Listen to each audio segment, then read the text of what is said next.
Hi, so you see, this should be connected to the camera.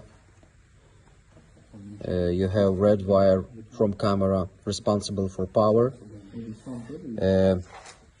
Then, in my case, I have third pin, so black ground, red accessory, and the pink one with label back, third pin.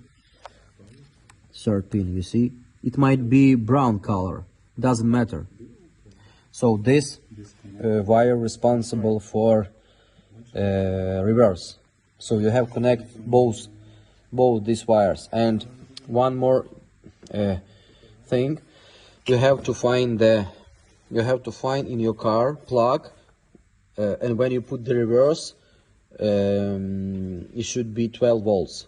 So I don't know how can I explain you, because I know how it should looks like. Maybe you call me again and I'll show you which one's responsible for reverse, because when you put the reverse, this cable gives your radio and gives camera 12 volts, and that's it. It's very easy, you see.